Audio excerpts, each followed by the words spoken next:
Major cities across the United States on high alert following the airstrikes that the U.S. and Israel launched against Iran. Those killed top leaders, including the supreme leader of Iran, Ayatollah Ali Khamenei.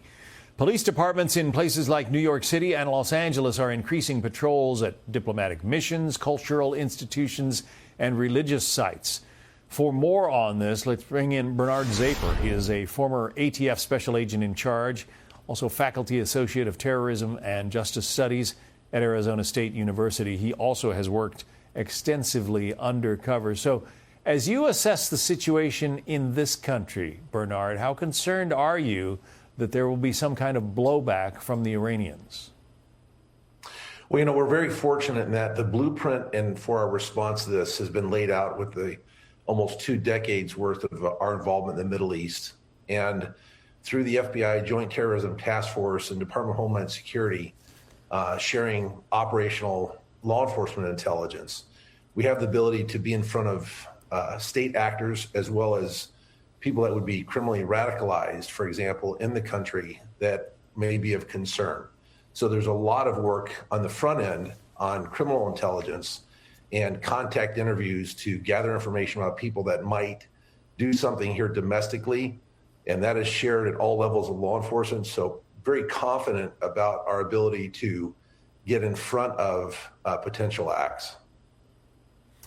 We're just getting word that the US Consulate in Karachi, Pakistan, is under some kind of an attack. Attack might be too strong a word, but hundreds of protesters apparently have stormed the US Consulate in Karachi in response to the U.S.-Israeli attack on Iran. And, of course, it brings back memories of what happened at the U.S. Embassy in Tehran in 1979 when really our terrible relations with Iran began. It's not just in this country, obviously, Bernard, that Americans have to be concerned at this moment. Absolutely. I mean, we're dealing with 1,000 years for revenge, essentially, of radicalized Islam and people that call to what they believe is the duty in response to the U.S. involvement in the region. And it is something that is anticipated, and we have to anticipate and do everything we can to make sure it does not touch domestic U.S. or our citizens abroad. We know that, well, millions of people crossed the border under the Biden administration, many of whom we don't know anything about their background or, where they came from, who they are. How concerned are you that there are sleeper cells, Iranian sleeper cells in this country right now who are waiting to do the bidding of whatever government was there or is established out of the rubble? It's a legitimate concern, and it has been found and documented in the capture of Middle Eastern men that are coming from various parts of the region with a very central ideology, anti-U.S., anti-Israel, here in the U.S. illegally for the purposes of causing disruption and terrorism. So it's something that is an active concern and a very proactive, I'd say, investigation or operation to identify and remove such people, but they have been documented and found here. It is a legitimate concern at the moment and has been for some time. Can the FBI and agencies like the ATF, can they get a handle on some of these people who've made it in?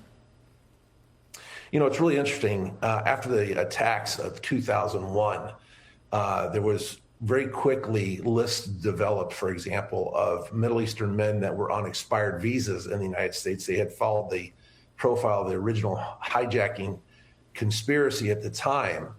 And there was extensive contact interviews done, which yielded a lot of information as to motive and intent, some of which was not nefarious. It was an attempt for people to make money in this country, but even though they're here unlawfully.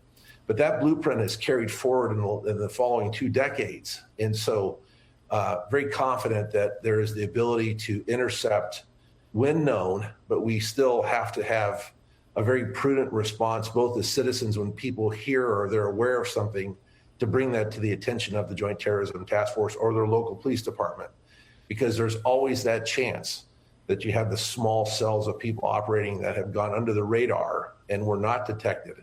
And it's a legitimate concern because we're talking about a massive clash of historic ideology, and from a country currently that has exhibited and stated a hate for the United States and a hate for Israel, and their continuing attempt to have the ability to destroy both.